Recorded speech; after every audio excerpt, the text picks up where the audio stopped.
Episode 9 is set to introduce a total of 8 new characters in this story by writer and director J.J. Abrams and Chris Terrio, while also introducing a lot of references and connections to not just the originals and the prequels, but also Star Wars Rebels by Dave Filoni. This is Mike Zero. If you guys are new to the channel, do make sure to subscribe to see future Star Wars content. Now, we are just 8 days away from Star Wars Celebration, by the way, which is going to be the time and place of the official debut of the teaser trailer and the title reveal by Disney and Lucasfilm. Guys, we are so close until we get to learn more and more about this movie. Now, what's really intriguing about Episode 9 is that it is going to have a lot of connections to the prequels, the originals, and even more interesting, of course, is Star Wars Rebels, the animated TV series that expands the entire Star Wars franchise. Now, these past couple of weeks or so, we've been learning a whole lot more about this film, and when it comes down to one of the concept art descriptions, it has all to do with something very exciting, including Kylo Ren, Richard E. Grant's character, as well as Grand Admiral Thrawn in this story. Specifically, a description of Kylo Ren and Richard E. Grant's character that is said to be an important character within the First Order and knew Brendol Hux, who was Hux's father. It's described that one of the missions for the First Order is heading to a world in the unknown regions, where it's described to be the crash site of Grand Admiral Thrawn. It's described that within the second act of the movie, there will be multiple Thrawn references within the First Order between characters like Kylo and Richard E. Grant's character, codenamed Viper.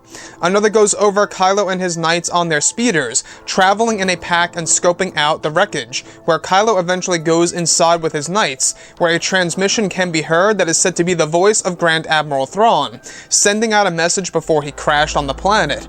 The sequence is described to be very brief, where it's described that additionally that Thrawn's white jacket is hanging off of the edge of one of the pilot's seat's chairs. So I want to go over a couple of parts about this and as to why this sounds so exciting to me as a Star Wars fan, and especially as a Thrawn fan. I don't know if you guys are familiar with the EU and Legends, but Thrawn was very popular in the expanded universe and was eventually brought back in by Disney and Lucasfilm.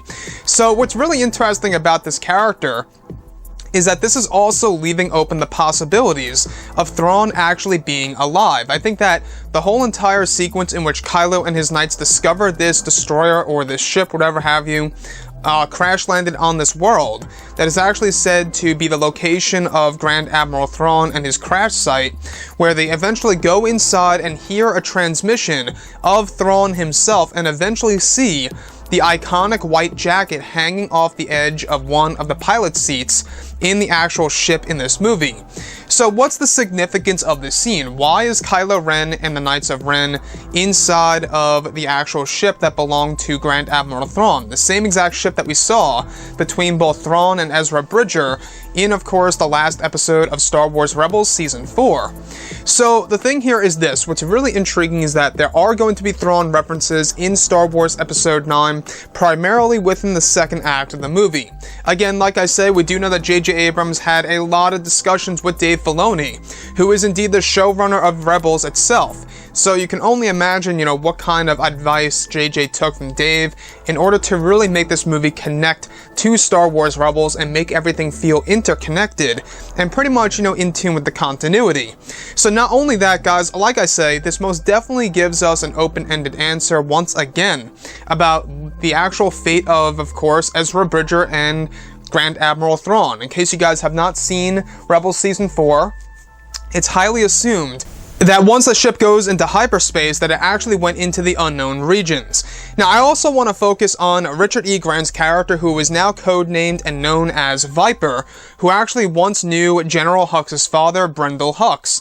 So what's really intriguing about all of this is that you can already see what J.J. Abrams is trying to do with Star Wars Rebels content is because it's also being used as a way to evolve the new characters like the Knights of Ren and even Richard E. Grant's character actually remembering Grand Admiral Thrawn. So this character that's being portrayed by Richard E. Grant, you guys may recall that a lot of people were starting to think that maybe he was going to be Thrawn because he was going to be a villain of some kind within the First Order. And that maybe, you know, he could have played an actual updated version of Thrawn himself in live action. To me, guys, that would have been the better choice to go, but he himself even confirmed that he is indeed not Grand Admiral Thrawn. So expect to see this character being a very, you know, evil and heartless soul in Star Wars Episode 9. As far as the wreckage goes on this unknown planet in the unknown regions that both Kylo and his knights travel to, like I say, I highly doubt that they are going there just to check out the wreckage and the wreckage only. But I think that they're going there for another reason. We do know that the unknown regions is going to play a very important role at some point in time in this movie, where it's actually going to be used as a way in order to introduce some of the revelations in Episode 9.